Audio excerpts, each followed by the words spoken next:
Good morning to you wherever you are on the planet. I'm DrYasapa from Zion Law School.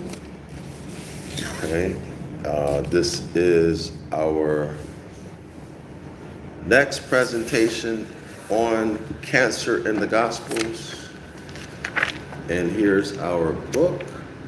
Everybody take a look at our book.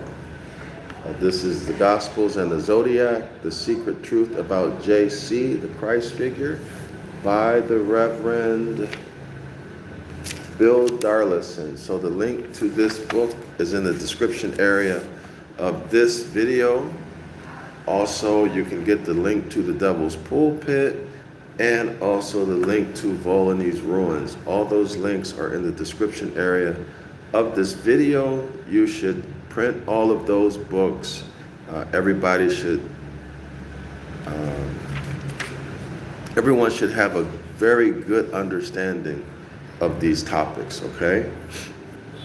All right, so we're going to pick it up. We are on page 110 of the textbook. Page 110. So like and share the video. Make sure you let at least 2 people know. Make sure you let at least 2 people know that we are live right now. All right, so our next subheading is called Opening Up. But before we do that, I'm going to pour myself a cup of Vietnamese tea. Y'all can see the color. It's a nice color. I shouldn't say nice. It's a beautiful color. It's also hot. This is hot tea. And it has a nice taste. No sugar, no sweetener. No sugar, no sweetener. Very nice taste. But this tea really makes you go to the bathroom. I don't know what kind of tea leaf it is. It's probably black tea. A lot of the farmers, they grow black tea here. Almost every farm that I've gone on, they're growing black tea and green tea. I have a friend on her farm. She's growing hibiscus. So one day I'll show you all how I make hibiscus. How I make my hibiscus, okay? Maybe I'll do a video on that. It's actually quite fun and it's very delicious. You know, hibiscus, when you guys get a chance, do some research on hibiscus, also cinnamon. Okay, also cinnamon. But anyway, this video is not about that. So let's get into it. Now, for those of you who may be new to this channel, at Zion Law School, we investigate, we do scholarly investigations into whatever topic at hand. We don't deal with religion. We don't deal with religious doctrine. Although some of our topics and books might be used in religion, we don't deal with religion here. We deal strictly with linguistic analysis, okay? That's what we do, linguistic analysis of text, all right? Of course, we're using philology, etc., etc., etc., all right? So let's begin. The subheading, Opening Up, on page 110. This section also contains the lovely story of the Syro-Phoenician woman who begs JC to heal her daughter. Now, Syro-Phoenician, you all should know who or have an idea of the phenotype of Phoenicians. These would have been people who are classified as indigenous people or black people today. Or some places would say melanated people. Okay, but this is what the Syro-Phoenicians are. So Let's continue. You might also note that our original language is actually called by some ancient Phoenician Hebrew. Well, not the language, but the script rather. Okay, ancient Phoenician Hebrew. All right, some people actually do call it that. And so I often refer to it in that way because there are people who are familiar with that term. Some people refer to our language as Paleo Hebrew, right? But that's also a script. Those are pictographs. Ibaryath is the language, or at least that's how I've received it, okay? Ibaryath. Okay, that is our language. So let's continue. JC refuses at first, declaring that it is not right to give the children's food to the dogs. This is Mark chapter 7, verse 24 through 27. Now y'all might note, take note of what is dog, D-O-G. What is that spelled backward? Spell that backward and what do you get? All right, let's continue. Yes, she says, but even the little dogs under the table get to eat the children's crumbs. Mark chapter 7, verse 28. Cancer rules dogs.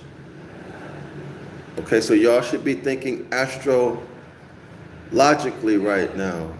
Okay, so remember, cancer is associated with what? The stomach and the digestive tract. Cancer is also associated with what? Nourishment, providing nourishment, food. You should also remember from previous, maybe 1 or 2 videos ago, that the symbol that we all have been taught, the symbol for cancer is the crab or the crab claws, right? Remember, we went through information that says that no, those are not crab claws, but those are actually breast. Those are a woman's breast, representing the food and the nourishment that comes from her breast milk. So, I would suggest at this point that we replace this image of a crab or a lobster for cancer with an image of a Moabitess woman. You understand me? We replace it with the image of a Moabitess woman. Why would we do that? Well, because for the reason I just said, it's about nourishment, right? Nourishment and matriarchy. Nourishment and matriarchy. Y'all got that? Be clear on that. These are positive images for us. Positive images for us. Okay? To bring in positive energy through that symbology. So we take away that negativity that they have in the corporate system where they use the crab and the crab claw. All right? And even they are calling it cancer. So your nourishment, your stomach and your intestine, cancer.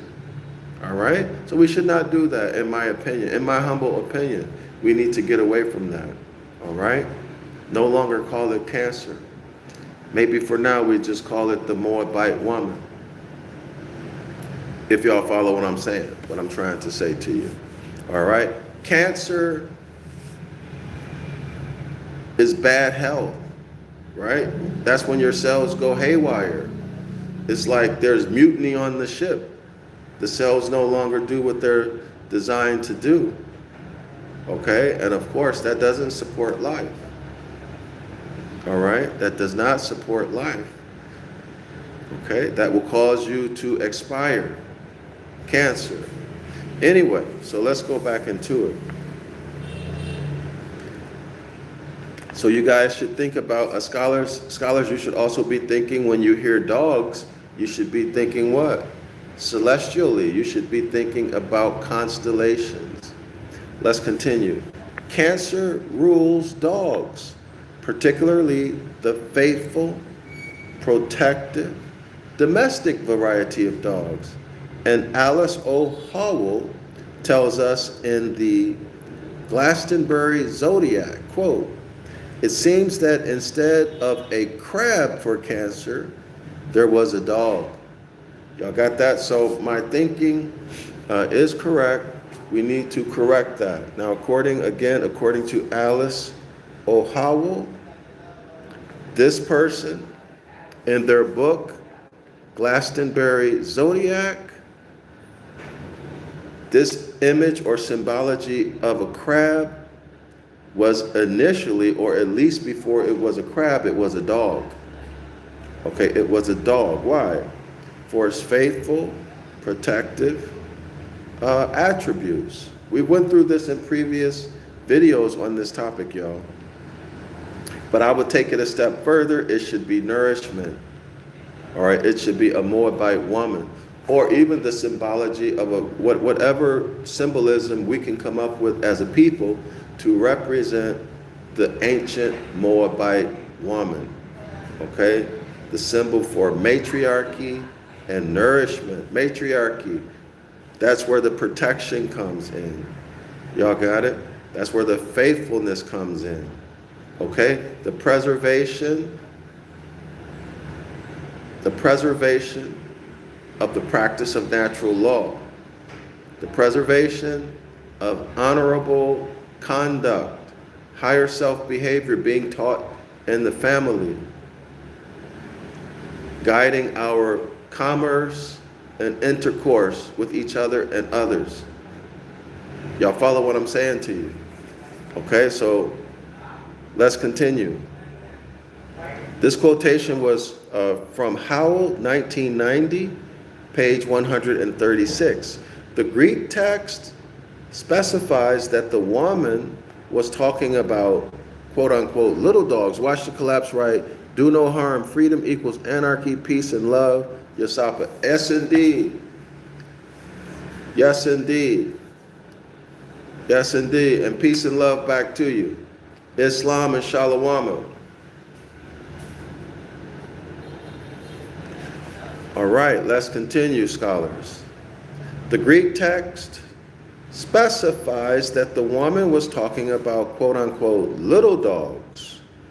This is the Greek. In Greek, this is Kunaria, Kunaria. And it is interesting that Menelaus considers the constellation Procyon, the little dog, to be a deacon of Cancer and not like Ses et al.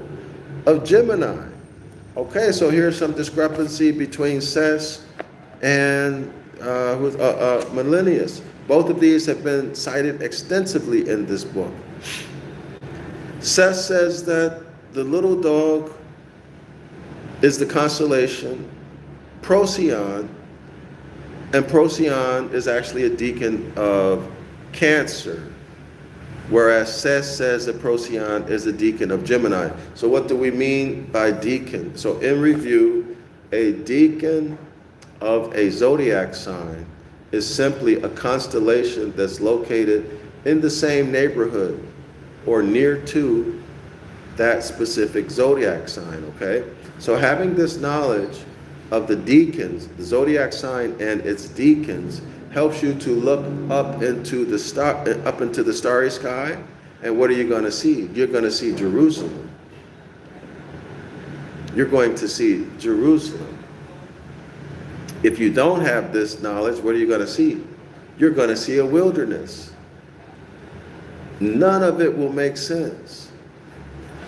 Just the same way that when a person who's literate, they can read the page and they see words, they see meaning. Now they may not have comprehension, but they see words here. Whereas a person who's illiterate, they have no vocabulary, They look at this and they're going to see just a bunch of ABCs and periods and question marks, right? They don't see anything. The illiterate person is in the wilderness. Okay? Now let's take a person who is competent. They know how to read. They have good reading comprehension skills. They're skilled in linguistics and etymology. When they take a look at this page, they're going to see Jerusalem. They're going to see heavenly Jerusalem. Y'all see that? Meaning is going to pop off the page. I hope that's clear to everyone. Okay.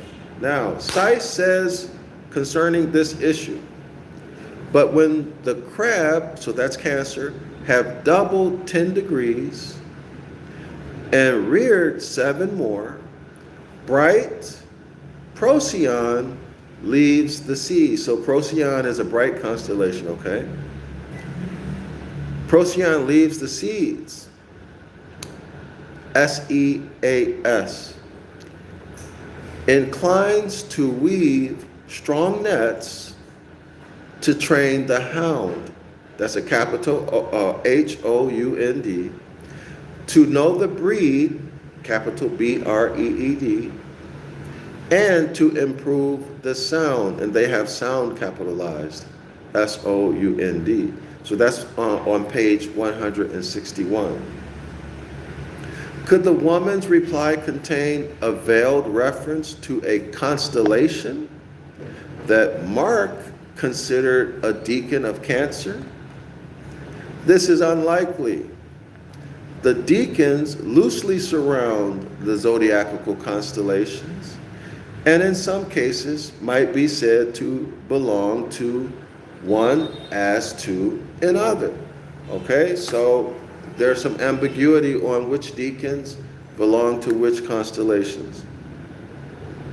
In fact, Manilius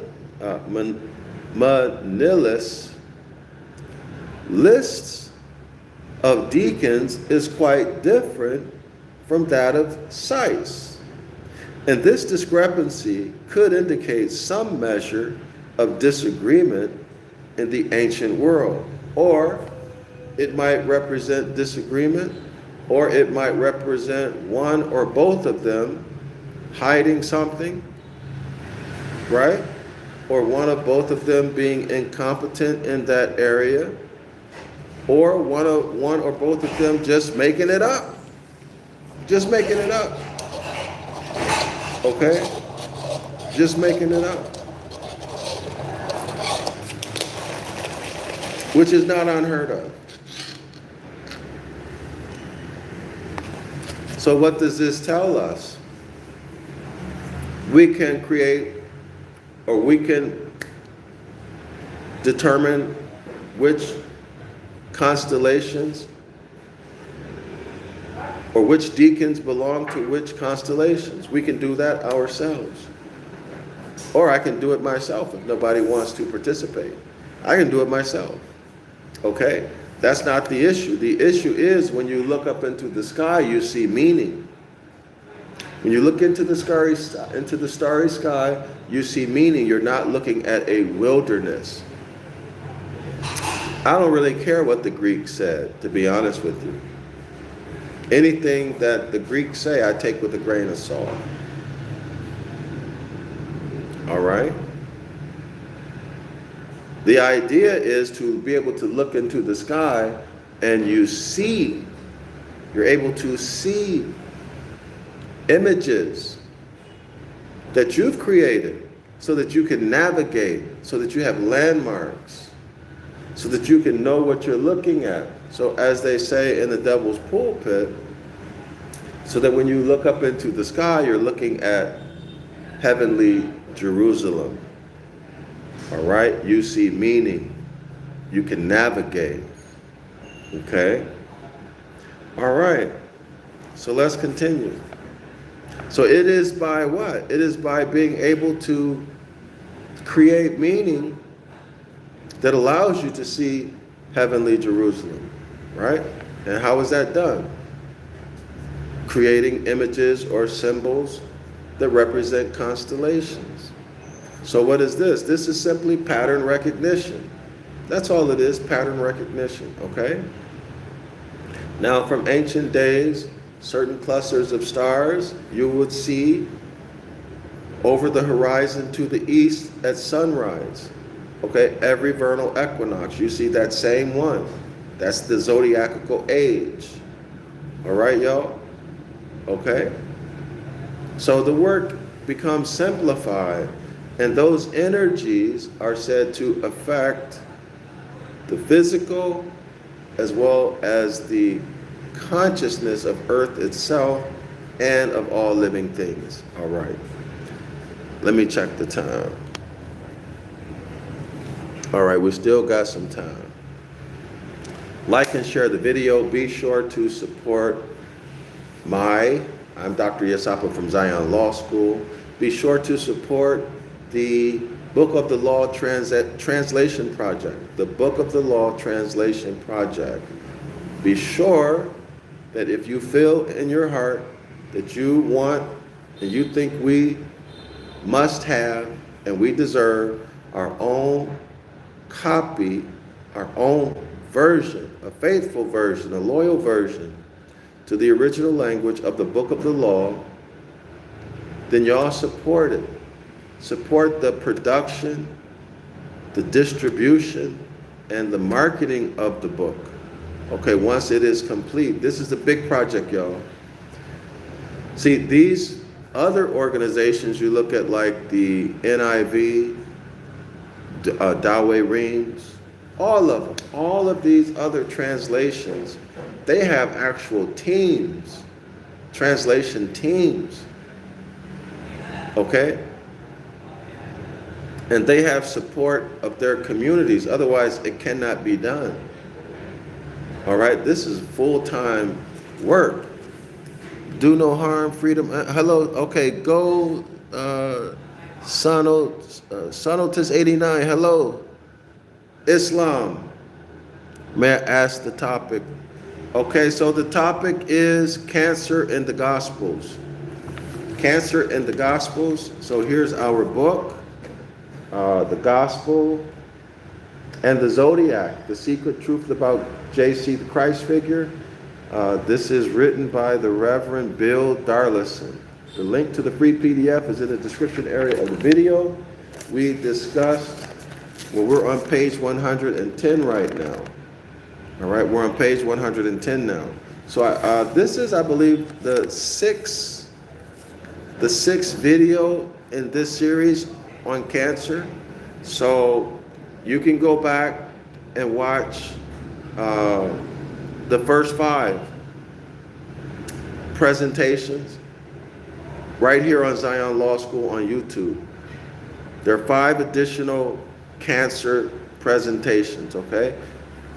I've already done Aries, Capricorn. What else have we done, y'all? Capricorn, Aries, Aquarius, right? And Aquarius, okay? So we just finished up the subheading, opening up. Okay, I don't have a book. You be blessed and peace be with you. Same to you, go Sonotos. How do you pronounce that? Sonotos? Listen, the book, the link to the free PDF is in the description area of the video, so download it, print it, and then get it bound, okay? Kind of like I did here. This is the most effective way. Only the strong survive. Oh, okay, all right. Okay, so this is the most effective way to study when you deal with PDFs. You should print them. If you try to read PDFs, it's going to ruin your eyes over time. And then second, it's going to make you tired. All right, so print. And then third, you will not have access to it if you're not online. All right, so it's always better to print and then study. This also gives you the ability to look at my screen and then, peace, brother, I'm a subscribe. All right, I appreciate that, appreciate the support. It's always good to have these so that when I do a screen share, you can have your book in front of you and look at the screen share, whatever I'm trying to visualize for you. it's just a more effective way of learning. So everyone print these PDFs, okay? Print them and bind them. So let's continue. Let's continue. We're on the next paragraph. Could the woman's reply contain a veiled reference to a constellation that Mark considered a deacon of Cancer? This is unlikely. The deacons loosely surround the zodiacal constellations and in some cases might be said to belong to one or the other. In fact, now here's the discrepancy that we mentioned of. Millennius's list of deacons is quite different from that of Seiss. And this discrepancy could indicate some measure of disagreement in the ancient world.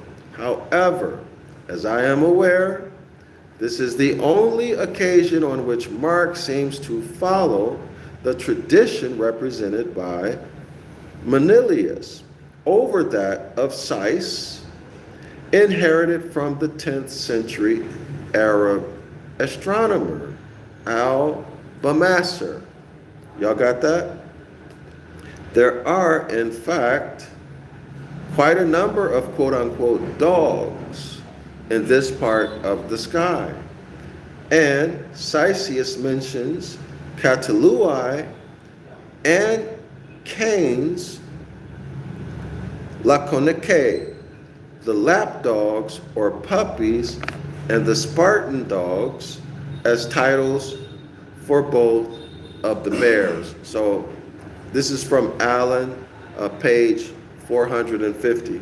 So again, remember that on a couple pages back, the idea was brought forward that the bears should actually be dogs or canines, okay? And that they were once, in fact, dogs and not bears, if I remember correctly. Y'all go back and do it. I'm going to move on. Maybe I'll come back to that later. But write down the Arab astronomer Al-Bamasir, Albumaser. Y'all make a note of that. Do some research to find out what his books are and start studying his books. Okay? 10th century Arab astronomer Al-Bamasir, Albumaser. Okay, that's a must do. That is a must do. JC's Strange Journey. This is our next subheading. Page 110. Let me check the time. Give me one moment. Okay, so I'm not going to go into that subheading. Let's take it because I don't have time. That's going to be a whole nother video, or maybe even two. Okay, so let's take a look at figure 11. Let's see if there's anything interesting with figure 11. All right, figure 11, Judea province in the 1st century. Now, let me tell you that this is an absolute deception. There was no Judea province in the 1st century because the entire promised land was a burning waste. Let me repeat that. The entire promised land was a burning waste, according to Moses. So there could not have been a Judea in the 1st century. All right? Therefore, following simple logic, all of the events that are said to have occurred in Judea and in Jerusalem are absolute lies, according to Moses. Do you understand? Take a look at this map, and take a very good look at this map. Look at the cities here. Everything that you read in the book of Maccabees, in Josephus, in the New Testament that's said to occur in these cities are absolute lies, fraud. Let me repeat that. Fraud. You have a right to know that the promised land, according to Moses, was an absolute burning waste, just like Sodom and Gomorrah. And those who are responsible for telling you that have not told you that. So it is fraudulent. They have a responsibility in law to give you full disclosure, right? They put themselves out as leaders, as the governors of your faith. And what? These are the owners of the nation states, if you understand what I'm talking about. So therefore, it is fraud.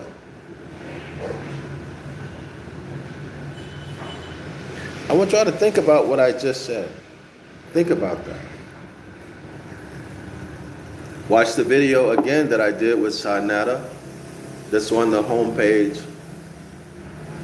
of my YouTube channel, Zion Law School. As soon as you search Zion Law School, you're going to see a video with me and Sanetta. It's called All Abrahamic Faiths Are Frauds, or All Abrahamic Faiths Are a Hoax. In that video, I'm going to show you the condition of the promised land according to Moses. So using simple logic, we're able to see that all of the books of Maccabees are fraudulent. They are comic books.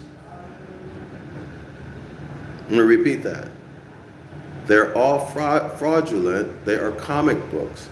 Therefore, the made-up holidays, the made-up holiday is also a fraud. And y'all should know what I'm talking about. Therefore, all of the events that are said to have happened in the temple, or that were done to the temple, it's all fraudulent. There never was a temple.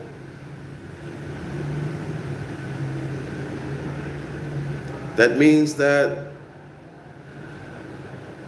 all of the information associated with the Septuagint, the 70 or the 73 who translated the Hebrew text into Greek, that's another fraudulent, made-up story, etc., etc., etc. All of the prophecies associated with JC, the Christ figure, and the prophets, all again, Jeremiah 8:8 occurrences, all fraudulent.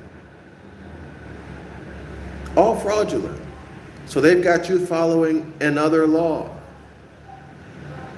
Just like if you do a parallel situation, just like in North America, there is a Republican form of government, but it has been hidden. And some people say replace with the democracy.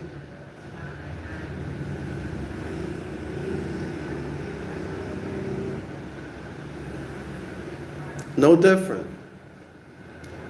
No different. Our ancestors and these documents gave us natural law, and that's the contract, natural law. That's the Most High's commandments, natural law. Nature, natural law. Okay? And that has been hidden and replaced with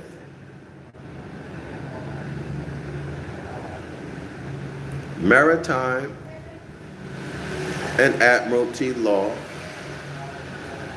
which is what? Christianity. Which is Christianity. Okay, which is Dogon worship, which is the Raphaim worship, which is Oani's worship. Okay? So you've been taken from nature and put into religion. You've been taken from natural law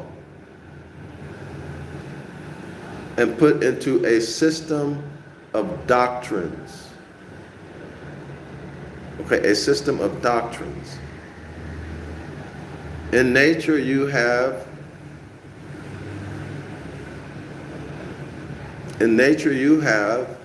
nationality and status, and you have the ability to inherit and to give an inheritance, right?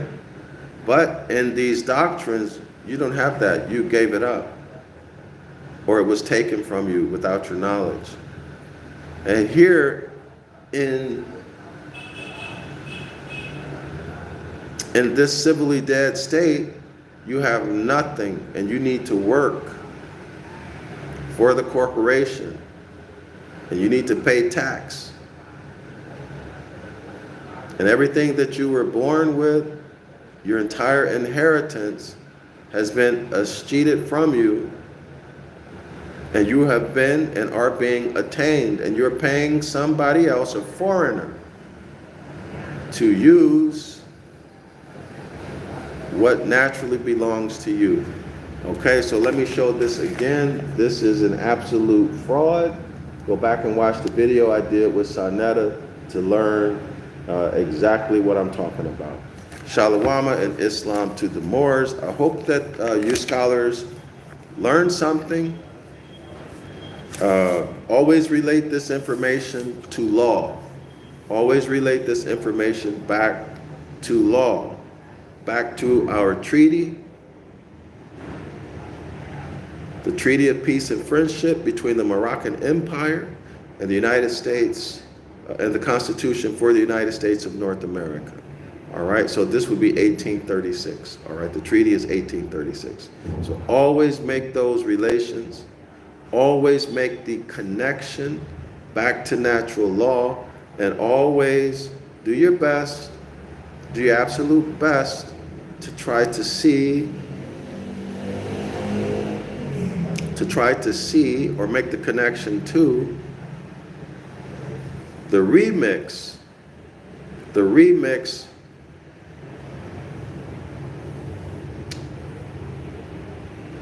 of what's found in nature, and then remixed into the New Testament. We call this astrotheology. We call it astrotheology. Shalawama, Islam to all the Moors, regardless or including whatever family of nations you come from. All right. Genesis chapter 2, man and woman, Islam, Shalawama. All of my links for my books that I've written, my Cash App and PayPal, all of them are there. You're welcome to come to the Saturday class at 10 a.m. Eastern Standard Time, okay? Won't cost you anything. Make sure you read the description of the class. All right? I'm out.